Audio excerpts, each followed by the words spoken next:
ওরা নবীর রোজায় পর্যন্ত ঢুকিয়া গেছে, খোদারে পাইলে হেরো চুরি করে লয়ে যেত।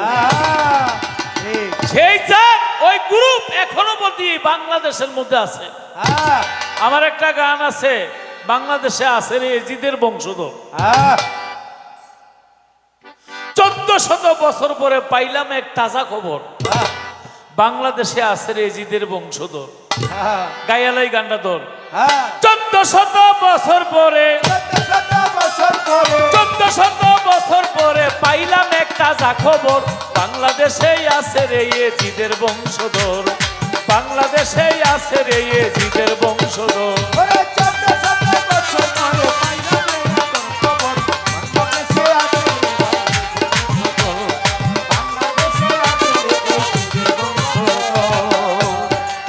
মুরব্বী মুরব্বী মুরব্বী,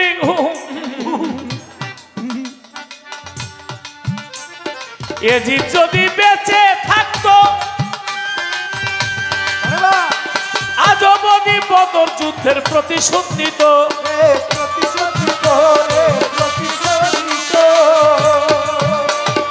এজিদ যদি বেঁচে থাকতো আজ অবধি বদর যুদ্ধের প্রতিশোধ নিত। ওরে আহলে বায়াত খুন করিত যত নারী নর, আহলে বায়াত খুন করিত যত নারী নর। বাংলাদেশেই আছে রে এজিদের বংশধর, বাংলাদেশেই আছে রে এজিদের বংশধর।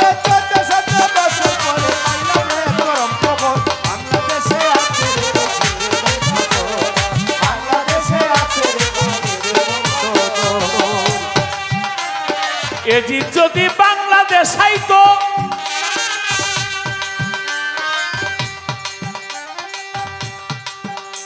ওরে, এজিদ যদি বাংলাদেশ আইতো এজিদের বংশ দেখা বাহুবল মারত রে।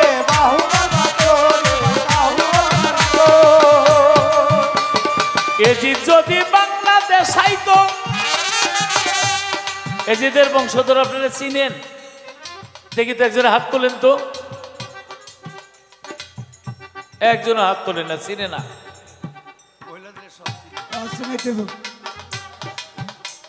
এই এজিদের বংশধর গো দাওয়াত কইরা মা বোনেরা আগুনে পুইরা খাসির মাংস, মুরগির মাংস, কবুতরের মাংস, কই মাছ ভাজ্জা ভাজ্জা ঘি গু খাওয়াইয়া খাওয়াইয়া অগস্টের মধ্যে বসায় বইয়া কি কয়, এজিদ আলাইহিস সালাম, এজিদ রহমতুল্লাহ আলাইহি, এজিদে বলে 100 রাকাত নামাজ পড়তো, এজিদে বলে 200 রাকাত নামাজ পড়তো। এই লোকগুলি চিনেন না? হেরা নাই তো হাত তোলে নাই, তোমরা হাত তোলা না কেন? এবার বুঝা আছে? এবার হাত তুলতে পারো? ওই যে হাত তুলে আলাই এরা। এই যে দাদারা, আপনাদের আমাদের মাঝে কত বড় সাহস, কলজার মধ্যে পশম জ্বালায় গেছে গা। ওরা হোসেনের ওয়াজ করে না, হাসানের ওয়াজ করে না, ওরা ওয়াজ করে এজিদের ওয়াজ। হ্যাঁ,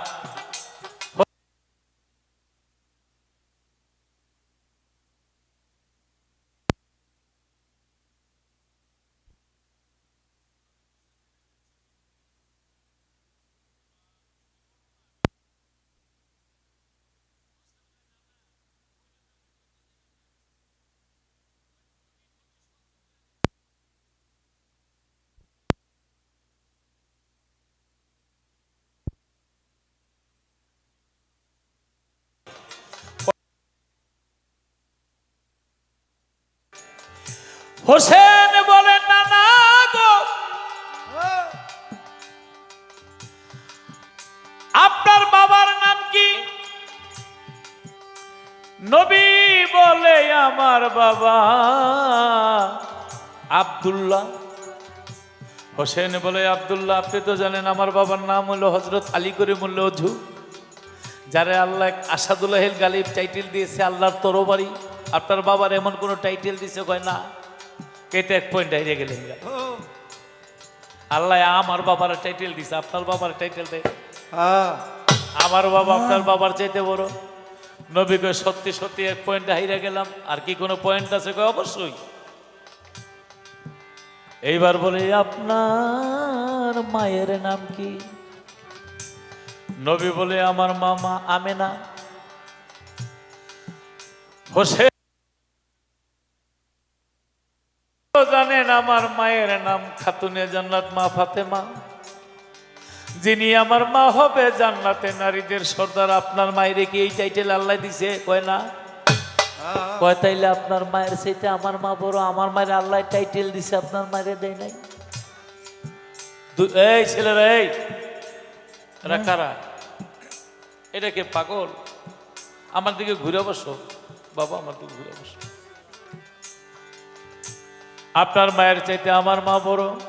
নবীকে সত্যি তো 2 পয়েন্ট হেরে গেলাম, আর তো পয়েন্ট নাই। হোসেনে কয়ে আসলটা তো কই নেই। কয়ে আবার আসল কি? এই ছেলেটা অত সব নষ্ট করে ফেলাইতে।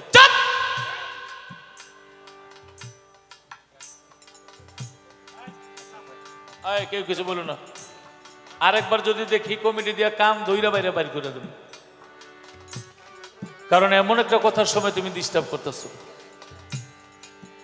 আর একটু নিয়ে নাও, যাও যাও যাও যাও, মাইরেন না মাইরেন না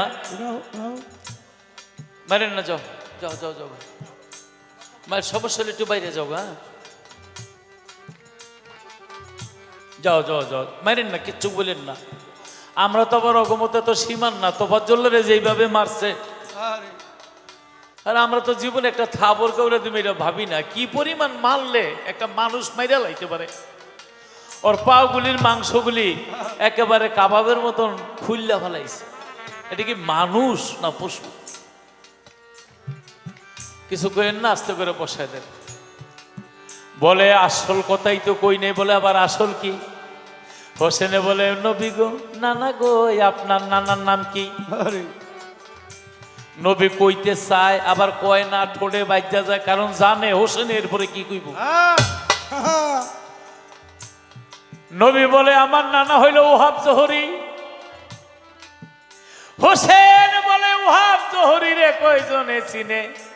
আপনি তো জানেন আমার নানা হযরতে আহমদে মুহাম্মদে মুস্তাফা সাল্লাল্লাহু আলাইহি ওয়াসাল্লাম, যারে পয়দা না করলে আল্লাহ গাছ বৃক্ষ তরুলতা চন্দ্র সূর্য পাহাড় পর্বত নদী নালা কিছুই পয়দা করতেন না। আমার নানার সাফায়াত ছাড়া কেউ জান্নাতে যেতে পারবে না। এইবার আপনি বলেন আপনার নানা বড় নাকি আমার নানা বড়? পৃথিবীর গাছকে যদি কলম বানানো হয়, পানিকে যদি কালি বানানো হয়, পৃথিবীটা খাতা বানানো হইলে আমার নানার গুণগান লিখে শেষ করা যাবে না। কথা শুনে আমার নবী চোখের পানি দিয়ে মুখ ভাসায় দিছে। মা ফাতেমা বলে হোসেন রে, আমার এতিম বাবা রেখে তুই কষ্ট দিয়েছিস। নবী বলে ফাতেমা রে, আমার হোসেনকে কোনো ধমক দিও না। আমার আজকে আনন্দের কান্না, এটা আমার কষ্টের কান্না না, কারণ আমি নবী হইয়া আমার নাতির কাছে আমি হেরে গেছি। কাঁদেন কেন বাবা? কয় কাঁদি, আমার যেই নাতির কাছে আমি হেরে গেছি। এমন একদিন আসবে কারবালার প্রান্তরে যখন হোসেন শহীদ হয়ে যাবে, সেদিন আমার হোসেন থাকবে কোথায় আর আমি থাকবো কোথায়? হোসেনের চিৎকার দিয়ে বলেন না না, এই কথা বলবেন না। আমি যখনই যেখানে বিপদে থাকি আমি যেন আপনার বুকের মধ্যে থাকি। তাই হোসেন যখন কারবালায় শহীদ হয়ে যায়, প্রত্যক্ষদর্শীরা বলেছে হোসেন একবার মা কয়ে চিৎকার দেয় নাই, বাবা কয়ে চিৎকার দেয় নাই, যতবার চিৎকার দিয়েছিল না না না না না না গো। যখন হোসেনের গায়ে তীর মারে কলিজাটা ছিদ্র হয়ে যায়, বারবার চিৎকার দিয়েছিল না না না না না গো। দলিল বলে আমার নবী সেদিন রওজা থেকে সরাসরি হোসেনের কাছে চলে গেছে। নবীর এক বিবি জয়নব তার কাছে একটা বালি ভর্তি শিশি দিয়েছিল, বলছিল এই বালি ভর্তি সাদা শিশি যেদিন লাল হয়ে যাবে বুঝে নিও আমার হোসেন কারবালায় শহীদ হয়ে গেছে। তাই নবী যখন জয়নবের ঘরে গেছে, জয়নব বলে হে আল্লাহর হাবিব, আপনার দাড়ি মুবারকে কাদাকে রক্তকে গায়ের মধ্যে রক্ত কিসে? আমার নবী বলে, জৈনব তোমার একটা শিশি দিয়েছিলাম। বলে হো।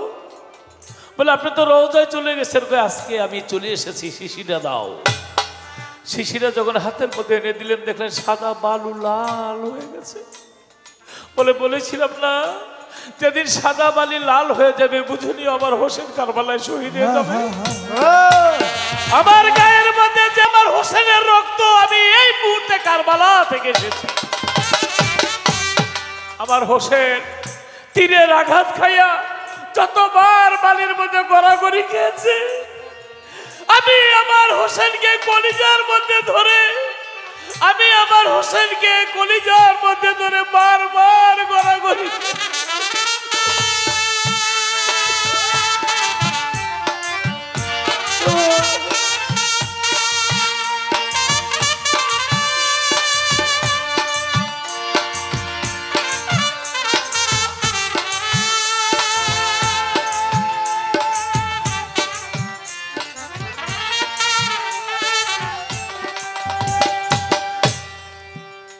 আমি আমার হোসেনকে বুকের মধ্যে ধরে গড়াগড়ি খেয়েছি। তাই যারা ইমাম হোসেনকে শহীদ করেছে একই সুতে গাথা, তারা ইমাম হাসানকে বিষ খাওয়াইছে। যারা ইমাম হাসানকে বিষ খাওয়াইছে, তারা আমার নবীর লাশ চুরি করে নিতে চাইছে। যারা আমার নবীর দেহ মোবারক চুরি করে নিতে চাচ্ছে, তারা আজও বদি কারবালার প্রান্তরে বাংলাদেশের মধ্যে যে তাজিয়া হয়, এখানে বোমা মারে।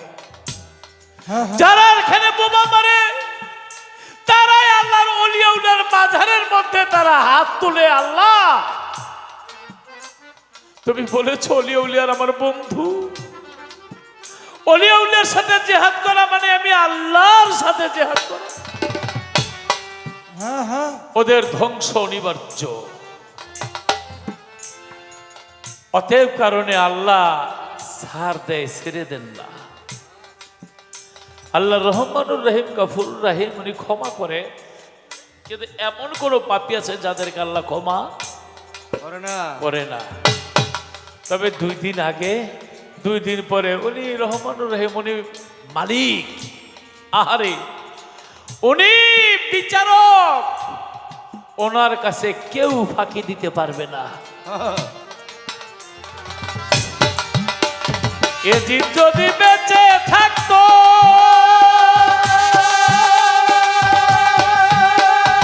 আজবদি বদর যুদ্ধের প্রতিশোধ নিত। ওরে আহলে বায়াত খুন করিত যত নারী নর, আহলে বায়াত খুন করিত যত নারী নর। বাংলাদেশে আছে রে এ জিদের বংশধর, বাংলাদেশে আছে রে এ জিদের বংশধর। বাংলাদেশে আছে রে ভাই জিদের বংশধর, বাংলাদেশে আছে রে জিদের বংশধর। আল্লাহর বান্দা নবীর উম্মত কইল দিবে আহলে বায়াত করো শপথ। আজকে 22 তারিখে শহীদ মিনার এখানে একটা অনুষ্ঠান আছে, আপনারা যাবেন। 27 তারিখে যেটা আমরা শিল্পীরা সকলের মিলে যত দরবার আছে, সকল দরবারে পীর মাশায়েখদেরকে ডাকবো। কিন্তু একটা কথা বইলা যায়, আমাদের ফান্ড তৈরি করতে হবে। এই যে তরিকার পোলাপান যেদিন দয়ালের হাতে হাত দিছে, ওই দিনই তো মরে গেছে, নতুন করে আর মারবো কি? যেদিন থেকে ওসমান গনি বাবার কাছে, টিপু সার কাছে, এই যে জিয়াউদ্দিন সাহেব আমারে ফোন করে কয় আমার স্ত্রী চলে গেছে, আমার সন্তানাদি ওরা আমাকে ছেড়ে চলে গেছে, কিন্তু আমি আমার দয়ালকে ছাড়তে পারবো না, সব ছাড়তে পারবো। এই মানুষগুলির নতুন করে মারার কি আছে? এরা তো বইরে রইছে। এই মানুষগুলি ভয় পায় না। তো আবুল ভাই একটা কথা বলি, আমার যেটা টার্গেট, এই যে ডাকের লগে লগে যে পাগল যাইব, এমনদিন আল্লাহ নাই করুক, ওদের জেলের মধ্যে ঢুকাইলে ওদের সারাইব কি? ওদের একটা হাত পা ভেঙে গেল, ওদের চিকিৎসা করবে কি? ওদের যদি জীবনটা চলে যায়, ওদের পরিবারকে দেখবে কি? এর জন্য প্রতিটা দরবার থেকে আগে ফান্ড তৈরি করতে হবে। এখন চাই না আমি যদি পইরা যাই আমারে দেখবে কে? আমরা যখন নিশ্চিত করব আমার তরিকার ভাই ওর কোনো ক্ষতি হইলে ফুলের একটা আঘাত লাগলে ওরে দেখার মতো বাংলাদেশে হাজার হাজার ভাই বেরাদার আছে, তাহলে আমাদের এই লোকগুলিরে ডাকার আগে দেখবেন হাজার কারে কয়, লক্ষ কারে কয়। এই শক্তির সামনে কোনো শক্তি টিকবে না, কারণ এইটা হইলো আহলে বায়াত। এই শক্তির সামনে কোনো শক্তি টিকবে না। তাই আমার গানে আল্লাহর বান্দা নবীর উম্মত সরকার কইল দিবে সময় থাকে করো শপথ রে ভাই, করো শপথ, ওরে লতিফ সরকার বলে ওদের দাও জিন্দা কবর।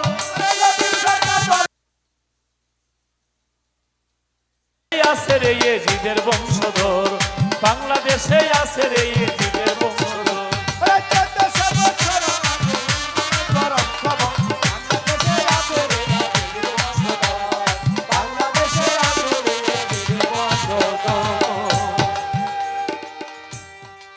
রাত্র যখন গভীর, আমার কাছে প্রশ্ন করে আবুল ভাই, জিদ করে প্রশ্ন করছে আর কি। আমি আজকে একটু জ্বালাইছি, কারণ যে প্রশ্ন করছি আমার গানের জীবনে কেউ করিনি।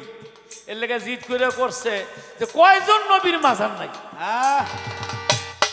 1,24,000 পয়গম্বর, 313 জন নবী, কয়জনের নাই? অনেক বিশ্রাইতে গেলে আমিও কাইটা বাইটা সাইটটা একেবারে জবাব দিয়ে দিব। 1 নম্বরে ধরেন ঈসা নবীর মাজার নাই।